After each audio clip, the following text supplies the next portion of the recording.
திருச்செங்கோடு பக்கத்தில் ஒரு குடும்பம், அவங்களுக்கு குழந்தை இல்லை. திருச்செங்கோட்டில் உங்களுக்கு தெரியும் அர்த்தநாரீஸ்வரர் இருக்கார், பாதி சிவன் பாதி. நீங்கள் போய் பார்க்கணும், அந்த கோயில் ரொம்ப நல்லா இருக்கும். எப்படி நம்ம திருப்போரூர் முருகன் மரத்திலேயே இருப்பார், அதுக்கு முன்னாடி சிலை வச்சுருப்பாங்க, அது வேற. ஆனால் சுயம்பு மரத்திலேயே இருப்பார் முருகர் அழகா. அந்த மாதிரி நீங்கள் திருச்செங்கோடு போனீங்கன்னா அங்கே அர்த்தநாரீஸ்வரராக மரத்தில் 6 அடி உயரத்தில் சிவன் பார்வதி உடுக்க நெருப்போடு இருப்பாங்க. அதுவே நீங்கள் போய் பார்க்க மாட்டேங்க. நீங்கள் இங்கே இருக்குது திருச்செங்கோடு, மலை கூட ஏற தேவையில்லை, காரே மலை வரைக்கும் போகுது, போய் பார்க்கவே மாட்டீங்க. நீங்கள் அந்த ஜாதகத்தை கட்டின்னு அழுவீங்க, அதில் நாகதோஷங்குது அந்த தோஷங்குது. அங்கே போனாவே நல்லாயிடும். நாகாச்சல வேலவனே, அங்கே போனால் நல்லாயிடும். நீங்கள் திருச்செங்கோடு கட்டாயம் போய் பார்க்கணும். அந்த கோயில் ரொம்ப நல்ல கோயில். யாருக்காவது பாம்பு தோஷம்லாம் இருந்தாக்கா அங்கே போனால் நல்லாகும். அப்படியே அர்த்தநாரியில் 6 அடி உயரத்தில் சிவனும் பார்வதியும் இருப்பாங்க, ரொம்ப அழகாக இருக்கும். கட்டாயம் பாருங்க. அந்த ஊரில் குழந்தை இல்லாத ஒரு தம்பதிகள், அவங்க அந்த சாமியை வேண்டி குழந்தை பிறந்த, அதனால் அர்த்தநாரின்னு பேர் வச்சாங்க. அவர் அப்படியே மைசூர் அரண்மனையில் சமையல்கார ஆகிவிட்டார் அர்த்தநாரிங்கிறவர். அவர் தீராத வயிற்று வலி. அதான் எப்படிலாம் கடவுள் தன்கிட்ட நீங்களே விரும்பலைன்னாலே உங்களை இழுப்பாருன்றதுக்காக தான் இந்த கேஸ் ஸ்டடி சொல்கிறேன் நான். சூசைட் பண்ணிக்கலாம் அப்படின்னு நினச்சிட்டாரு. அப்போது யாரோ சொன்னாங்க, ஒரு தடவை பழனிக்கு போப்பா அப்படின்னு. நேராக பழனிக்கு வர்றாரு. முதல் நாள் அந்த தீர்த்தம் சாப்பிட்ட உடனே வயிற்றுல இந்த கொடைச்சல்லாம் நின்று போச்சு. அவர் பரவாயில்ல, முருகர் என்னை காப்பாற்றிட்டாரு, மறு உயிர் கொடுத்துட்டாருன்னு ஒய்ஃபுக்கு லெட்டர் எழுதிட்டார். நான் இனிமேல் முருகனுக்கு அடிமை, இது அவர் போட்ட 2வது உடம்பு, அதனால உன்னை முருகர் பார்த்துக்குவாருன்னு எழுதிட்டு இவர் இங்கேயே செட்டில் ஆகிட்டார். ஸோ டெய்லி கோயிலை மலை சுற்றிட்டு மலை மேலே படியேறி போவார், அங்கேயே உக்காந்துருப்பார், பஞ்சாமிர்தம் தான் சாப்பிடுவார். அப்படியே ஓடின்னு இருந்தது லைஃப். அந்த காலத்துலலாம் கல்யாணம் பண்ணிக்காமல் கடவுளையே கணவனாக நினச்சிக்கிட்டு தாலி கட்டிக்கிட்டு டான்ஸ் ஆடுவாங்க. அந்த மாதிரி இருந்த ஒரு லேடி, தேவதாசிகள்னு சொல்லுவாங்க அவங்கள. பின்னால் இந்த ஜமீன்தார் எல்லாம் சேர்ந்து அவங்கள ப்ராஸ்டியூட்டாக மாற்றிட்டாங்க. இல்லைனா தேவதாசி கன்செப்ட் ரொம்ப நல்ல கன்செப்ட். அது நீ கடவுளை தவிர வேறு எதுவுமே வேணான்னு சொல்லி கடவுள் கோயில்லையே அவங்க போடுறத சாப்பிட்டுட்டு சாமிக்கு தொண்டு செஞ்சுன்னு இருந்தால் என்ன தப்பு? நல்லது தானே, போகிற வழிக்கு அதுதானே புண்ணியம். எனக்கு இந்த கோயில் பிராமின்ஸ் எல்லாம் பார்த்தா பாவமாக இருக்கும். இப்போது மற்றவங்கெல்லாம் கஷ்டப்பட்டு வாழ்க்கையில் ஏற கட்டி செட்டில் ஆகிட்டு அதுக்கப்புறம் சாமியை தேடணும். இந்த கோயில் அர்ச்சகர்கள், சிவாச்சாரியார்கள், அயங்காரங்கள்லாங்கிறாங்களே, அவங்களுக்கு வாழ்க்கையே அதுதான். ஜீவன் ஜீவனும் ரெண்டுமே சாமி கும்பிட்றது தான். அதை அவங்க ஒழுங்காக பண்ணின்னு இருந்தாவே மோட்சம் கட்சிடும். அந்த சாமியை ஒரு உயிர் துடிப்புள்ள ஆற்றலாக நினச்சி, அவரை ராமகிருஷ்ணர் எப்படி காளிக்கு பூஜை பண்ணாரோ அந்த மாதிரி என்ஜாய் பண்ணி பூஜை பண்ணி பக்தர்களுக்கு போகிற வழி காட்டலாம். அதுதான் சாமியார் வேலை. இதுக்கு தனியாக சாமியார் ஆகிட்டு ஆனந்தா பூனந்தான்னு பேரை வச்சுக்கணும் இல்லையா? அதனால ஆனால் ஆயிரங்களுக்கு புரிய மாட்டேங்குது. ஸோ யானும் போய் என் நெஞ்சும் போய் கன்செப்ட். அது தேவதாசிகள் டான்ஸ் ஆடின்னு இருக்காங்க. அந்த பாட்டு கேட்டு இவர் ரொம்ப நல்லா இருக்கே, இது என்ன பாட்டுங்கிறார். இவர் தமிழ்நாட்டுக்காரராக இருந்தால் கூட இவருக்கு கன்னட தேசத்தில் இருந்ததுனால மைசூரில் தமிழ் தெரியாது. ஸோ கன்னடத்தில் எழுதி வச்சுக்கிட்டு அதை பாடுறாங்க. எங்கிட்டயே நிறைய பேர் அப்படி தான் இருக்காங்க. சார் மலையாளத்தில் எழுதி வச்சு பாடுவார், யாரும் இங்கிலீஷில் எழுதி வச்சு பாடுவாங்க. அந்த மாதிரி அவர் அதை கன்னடத்தில் எழுதி வச்சுக்கிட்டு பாடுறாரு. அப்போ யாரோ பிடி பெல் அண்ட் கம்பெனி கொண்டிச்சேட்டி ஸ்ட்ரீட்லேருந்து ஒரு கொட்டை எழுத்து திருப்புகழ் புக் கொண்டு போய் கொடுக்குறாங்க. இனி யாரும் ஒருத்தர் தம்பரா கொடுக்குறாங்க, அதை டாயின் வாசிக்கிட்டு உட்காந்துருக்கிறாரு. இப்படி தான் கடவுள் அவரை தடுத்தாட்கொண்டான். அந்த வயிற்று வலி குடரோடு முடக்கிய அப்படின்னு அப்பர் சுவாமி சொல்கிறாருல, அதே மாதிரி தான். அதுக்கப்புறம் குருவை தேடி போகலான்னு திருவண்ணாமலைக்கு வர்றார். அந்த காலத்தில் ஜீனியஸ் ரமண மகரிஷி, சேஷாதிரி சுவாமிகள் எல்லாம். இவர் மலை மேலே ரமண மகரிஷிக்கிட்ட போகிறார். ரமணர் சொல்கிறார், நான் உங்கள் குரு இல்லை, உங்கள் குரு கீழே பாரு, அந்த எரும மாட்டை கட்டின்னு சேத்துல இருக்கான், அவன் தானார். சேஷாதிரி சுவாமிகள் பரபிரம்ம ஸ்வரூபம், அவருக்கு எரும மாடும் ஒன்று தான், கடவுளும் ஒன்று தான்.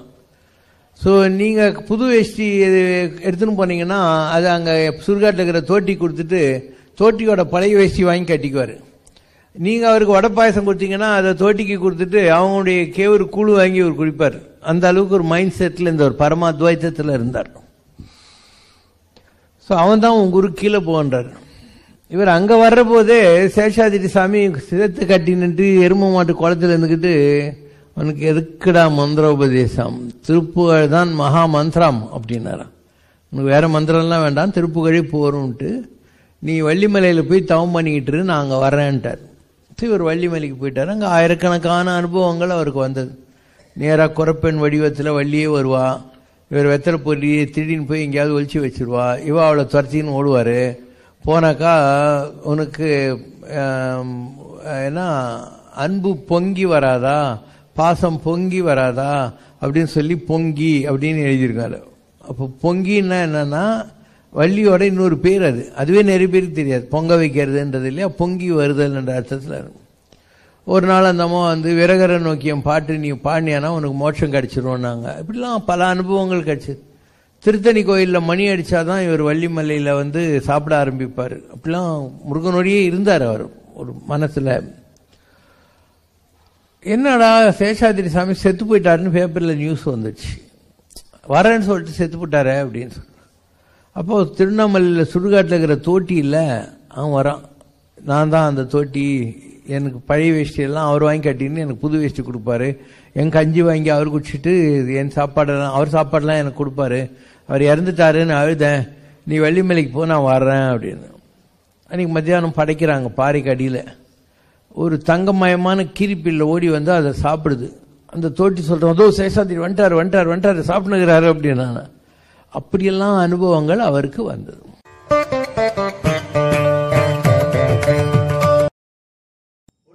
வள்ளிமலை சச்சிதானந்த சாமி என்ன பண்ணாரு, ஒரு தடவை கதிர்காம முருகனை பார்க்கணும்னு சொல்லிட்டு கிளம்பினாரு.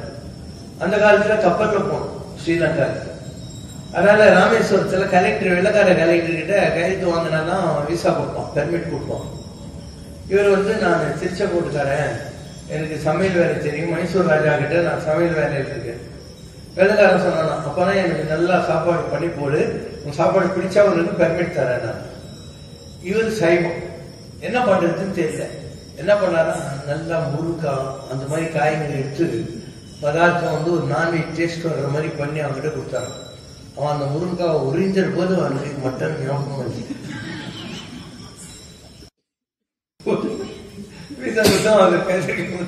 போனான்னு சொன்னான்.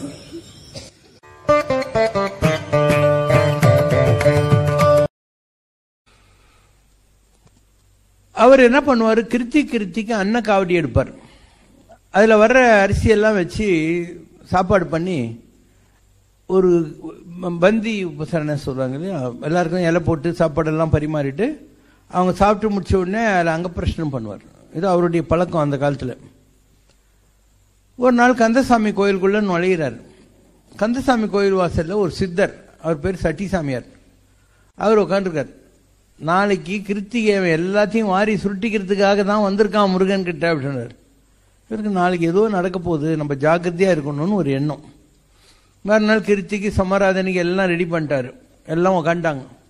உடம்பு பூரா ரத்தம் சீவு வடிஞ்சிக்கிட்டு ஒரு குஷ்டரோகி நிற்கிறான். அவன் உள்ளே வந்தால் இவங்கெல்லாம் எழுந்திரிச்சிருவாங்க. ஆனால் இவருக்கு அவனுக்கும் போடணும். அதனால் புழக்கடை கதவு திறந்து அவனை கொண்டு போய் பூஜை ரூமில் உட்கார வச்சு இவங்களுக்கு பரிமாறின மாதிரி எல்லாம் அவங்களுக்கும் பரிமாறிட்டு லாஸ்ட்ல இவங்க அங்க பிரச்சனை மாதிரி அந்த பூஜை ரூமில் இருக்கிற சீவு ரத்தம் வழியிற எல்லையிலையும் அங்கே பிரச்சனை பண்ண போது அவருக்கு முருகருடைய தரிசனம் கிடைச்சு. வெறும் சாப்பாட்டை போட்டுட்டு சாமியை பிடிச்சவங்க எல்லாம் இருக்கிறாங்க, எவ்வளவு பேர் இருக்கிறாங்க.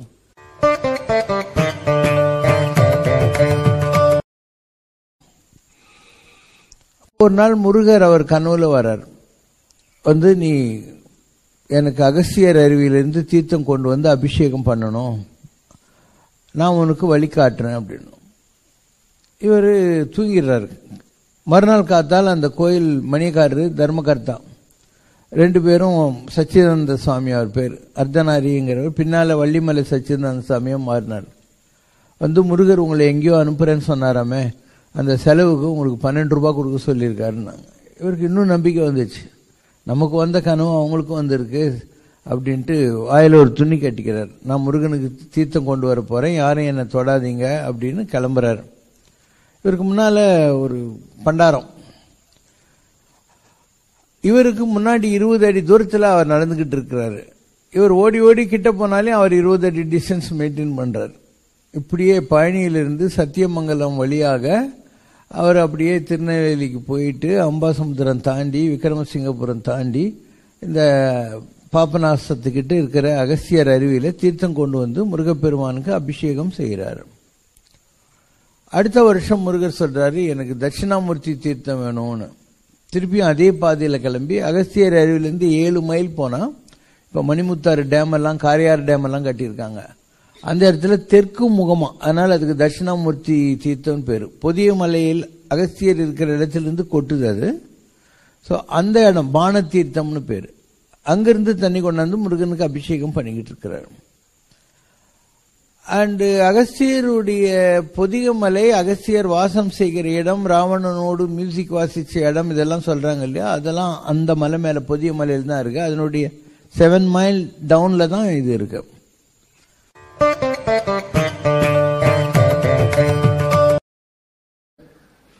அவர்கிட்ட ஒரு பையன், பணக்கார வீட்டு பையன், நல்லா குண்டா போய் எப்ப பாரு நான் உடம்பு சரியில்லாம சீக்காகிறேன் சாமியே அப்படின்னு போனான்.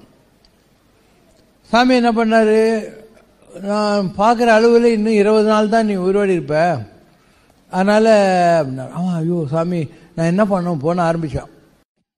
அவர் சொன்னார், இங்கேருந்து 10 கிலோமீட்டர் நடந்து போய் அங்கே ஒரு முருகர் கோயில் இருக்கு மலை மேலே, அந்த மலையை நீ படி ஏறி போய் முருகரை 108 சுற்று டெய்லி சுற்றினியானா முருகன் நினைச்சா என்ன சேர்த்து போடுவேன் அப்படின்னு. ஏன்னா அவனுக்கு உயிர் மேலே பயம். டெய்லி 10 கிலோமீட்டர் நடக்கிறான், மலை ஏறுறான், முருகரை 108 தடவை சுற்றுறான், சாமியெல்லாம் கும்பிடுறான். 20 நாள் ஆனோடனே சாமியார்கிட்ட வந்தான். சாமியார் இப்போ எப்படி அப்படின்னாரு, ரொம்ப நல்லா ஆயிட்டான் சாமி, ஹெல்த் ப்ராப்ளம் எல்லாம் போயிடுச்சு அப்படின்னு சொல்லிட்டு இன்னைக்கு 20வது நாள் அதுக்கு தான் உங்ககிட்ட வந்தேன்னாரு. அப்போ அவர் சொன்னாராம், உனக்கு ஒரு வியாதியும் கிடையாது, தின்னுட்டு கோத்து போய் உட்காந்துன்னு இருக்க, நான் சும்மா நீ வாக்கிங் பண்ணு, நீ மாத்திரை தடு மருந்து சாப்பிடு, கோயிலை சுத்துன்னு நீ பண்ண மாட்டேன், அதனால நீ செத்து போக போறான்னு ஒரு உயிர் மேல இருக்கிற பயத்துல டெய்லி 10 கிலோமீட்டர் நடக்கிற, மலையேற, முருகன் 108 தடவை சுத்துற அப்படின்னாராம். ரொம்ப சாதாரண விஷயம் மாதிரி தெரியலாம். அப்ப அந்த பையன் ஒரு எங்கேயோ போயிட்டு ஒபேசிட்டின்னு ட்ரைனிங் எடுத்து துட்டு லட்சக்கணக்கில் செலவு பண்ணி லேக்கியம் குடிச்சு அவன் எங்க வேலைக்கு போறான், லேக்கியத்தோட வெயிட் கூட ஏறிடும், அவ்வளவுதான். ஆனா அவரு ஒரு ஷார்ட்கட் ஃபார்முலா, மனோ தத்துவ ரீதியா அவனை அட்டாக் பண்ணிட்டாரு, நல்லா ஆயிடுவான்.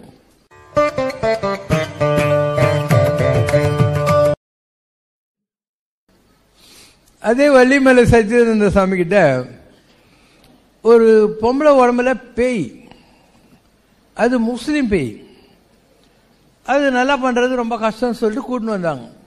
இவர் சரி நீங்க ஞாயிற்றுக்கிழமை வந்துருங்கன்னாரு. சனிக்கிழமை போய் அந்த ஊர் ஓரத்தில் இருக்கிற ஒரு செருப்பு தைக்கிற தொழிலாளி, பண்ணியெல்லாம் மேய்க்கிறவன், அவங்ககிட்ட ஒரு ஐடியா கொடுத்துட்டு வந்தார். ஞாயிற்றுக்கிழமை இந்த பேய் பிடிச்ச, முஸ்லீம் பேய் பிடிச்ச உடம்பு வந்துச்சு. அவர் சொல்லி வச்ச மாதிரி அந்த செருப்பு தைக்கிறவன் என்ன பண்ணா, ஒரு பன்னி கொண்டாந்து அந்த பன்னியை இந்த பேய் மேல இப்படி தூக்கி போடுற மாதிரி காட்டினான். அப்ப அது இந்தியில சொல்லிச்சான், முதல் சோறுதோ சோறுதோ. முஸ்லீமுக்கு பன்னி ஒத்து வராது, அதனால பன்னி கிட்ட நான் விட்டுடுன்னு சொல்லிட்டு பேய் ஓடி போச்சான். இதுவும் ரொம்ப சாதாரணமான ஒரு விஷயமா இருக்கா, ஆனா மனு அது பேய், அதுக்கு என்ன ட்ரீட்மெண்ட்?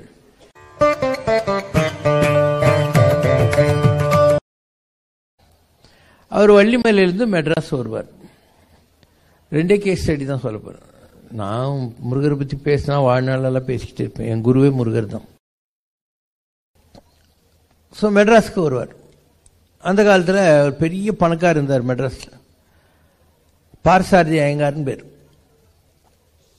பிரைவேட் இன்சூரன்ஸ் கம்பெனிகள் இருந்த காலம்.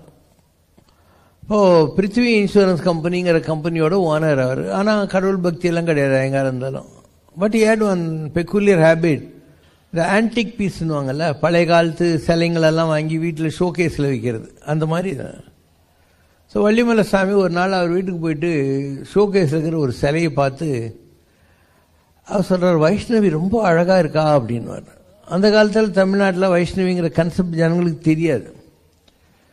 அப்போ இவர் சொல்கிறார், எனக்காக ஒன்று செய்யறியான்னு. எனக்கு நம்பிக்கைலாம் இல்லை, நீங்கள் சொன்னால் செய்கிறேன்னா. வீட்டு பின்னால் ஒரு மகிழ மரம் இருக்குது, இந்த வைஷ்ணவி சிலையை அங்கே வச்சு வெள்ளிக்கிழமை 2 வாழைப்பழம் 1 கிளாஸ் பால் வச்சுட்டு இருந்தார். சரிண்ணா. வள்ளிமலை சாமி ஒரு நாள் ஒரு குறப்பண்ணை கூட்டின்னு வந்து சிவப்பு புடவை ரத்தில ரவிக்கெல்லாம் அவளுக்கு கொடுத்து அந்த சிலையை 3 தடவை சுத்த சொல்லி போயிட்டு வான்னு சொல்லிட்டார். வள்ளிமலை சாமியும் போயிட்டார். இந்த பிருத்திவி இன்சூரன்ஸ் கம்பெனிக்காரன் இன்சூர் பண்ணி வச்சிருந்த கப்பலும் முழுகி போச்சு. அவர் திவாலாகி போயிட்டார். கப்பலுக்கு இன்சூரன்ஸ் கொடுத்தா என்ன அமைஞ்ச போகுது? அதில் ஒரு ஏரோப்ளேன் ஆக்சிடென்ட்ல அவர் மனைவி மகனுங்க 2 பேர் செத்து விட்டாங்க. அவர் மென்டலாட்ட ஆயிட்டார். ஒரே நேரத்தில் இப்படி தொந்தரவு. தீபாவளிக்கு ஒரு நாள் முன்னால பைத்தியம் மாதிரி ஆயிட்டார். மகிழ மரத்தடியில் இருந்த அந்த வைஷ்ணவி சிலையை தூக்கி தலைமையில வச்சுன்னு மென்டல் ஆட்டம். மயிலாப்பூர்லேருந்து வேகமாக திருமுல்லை வாயிலுக்கு போய் அங்கே அவருக்கு ஒரு தோப்பு இருந்தது அந்த காலத்தில். அங்கே அந்த வைஷ்ணவி பிரதிஷ்டை பண்ணி அதுக்கப்புறம் ஒரு சாமியார் ஆகிட்டு அவர் கோயிலெலாம் கட்டினார். அப்போ அந்த மாதிரி அவர் கப்பல் மூழ்கி அவங்க ஒய்ஃபு பிள்ளைங்கள்லாம் சாகாமல் இருந்தால் அவர் வைஷ்ணவி திருமுல்லை வாயிலில் கோயில் கட்டியிருப்பாரா? ஒரு நல்ல பாட்டு இருக்கு, திருமுல்லை வாயிலிலே. திருமுல்லை வாயிலிலே மாந்தோப்பில் அமர்ந்தவளே திருவல்லி மூலிகையே தேவாதி வைஷ்ணவியே அருள்வல்லி மாமணியே ஆவலுடன் வேண்டுகிறேன் வரும் தொல்லை மாய்த்திடவே வேகமுடன் வாரும் அம்மா அல்லிமா கலைமகளே. அந்த இடத்துல இருக்கு நல்ல கோயில். ஒரு மான் தோப்பு நடுவில் ரொம்ப கியூட்டா இருப்பாம்பா. ஒவ்வொரு நாளும் ஒரு அலங்காரம்லாம் பண்ணுவாங்க நவராத்திரி டைமில். ராமர் மாதிரி, கிருஷ்ணர் மாதிரி, அந்த மாதிரிலாம் டிஃப்ரெண்ட்டாக பண்ணுவாங்க. ரொம்ப நல்ல கோயில், வெரி சிம்பிள், நாட் கமர்ஷியல்.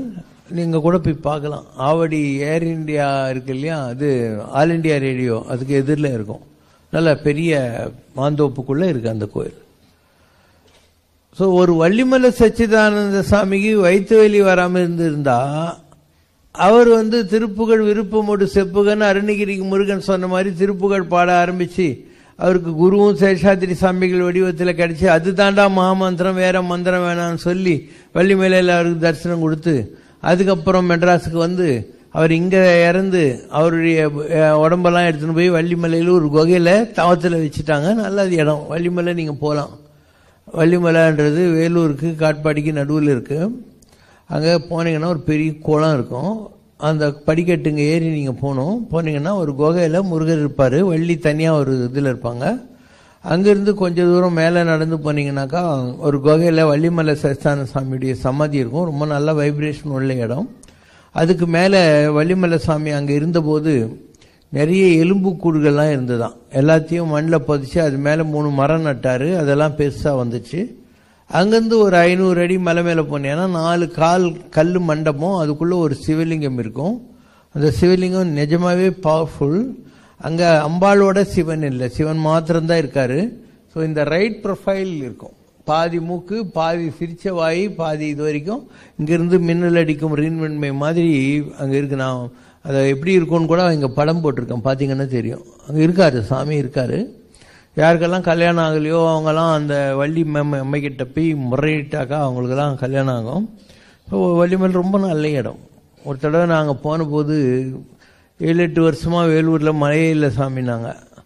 நான் வள்ளி குகையில் இருக்கிற முருகனை கும்பிட்டுட்டு போகிற வெளியும் கூட வந்தவங்கள்ட்ட சொன்னேன், அந்த கற்பூர பேக்கெட் காலி ஆகுது, பிளாஸ்டிக் எடுறான்னு. அதில் அழுக்கான தண்ணி கொஞ்சம் ஒரு கொட்டையில் இருந்தது, அதை எடுத்துக்கினேன். என்ன மேலே போய் அந்த சிவலிங்கத்துக்கிட்ட இந்த தண்ணியை கொட்டி எனக்கு கோயிலில் கொடுத்த ஒரு விபூதி, குங்குமம், பூவை 4 போட்டு ஊதுவத்தி கொளுத்திட்டு பூஜை பண்ணேன். பூஜை பண்ணிட்டு நாங்கள்லாம் பஸ் ஏறி காட்பாடிக்கு வந்துன்னே இருக்கோம். பனிக்கட்டி மழை பெஞ்சி பஸ் இது வரைக்கும் முழுகிடுச்சு. அந்த அளவுக்கு பவரான இடம் அது. ஸோ வள்ளிமலைக்கு அவர் அதுக்கப்புறம் அங்கே அடக்கமாக இருக்கார், அது வேற விஷயம். அப்போ ஒரு அர்த்தநாரி திருப்புகழ் வள்ளிமலை சச்சிதானந்த சுவாமிகள் ஆகிறது நல்லது தானே. அவர் அர்த்தநாரியா இருந்து சமையல்காரனா இருந்தால் என்னத்தை கீழ்ச்சிருக்க போறார் வாழ்க்கையில். அதே மாதிரி ஒரு இன்சூரன்ஸ் கம்பெனி நடத்துகிற ஐயங்காரு சுவாமி அனுமானந்த ஆகி ஒரு வைஷ்ணவி கோயில் கட்டிட்டு அவருக்கு கீழே சாதுராம் அந்த மாதிரி நிறைய மகான்கள்லாம் முருகனுடைய புகழ் சேவை செய்வதற்காக வந்தாங்க. இன்னைக்கும் ஜனங்கள்லாம் போனாக்கா அங்கே எல்லாத்துக்கும் வழி இருக்கு. சின்ன சின்ன குடிசை இது மாதிரி காட்டேஜஸ் கட்டி விட்டுருக்காங்க, தங்கலாம் நீங்கள் பெர்மிஷன் வாங்கிட்டு. அங்கே ஏதோ ஒரு சிம்பிள் ஃபுட்டெல்லாம் வேற கொடுப்பாங்க. ரொம்ப பிரசாந்தமான ஒரு இடம்.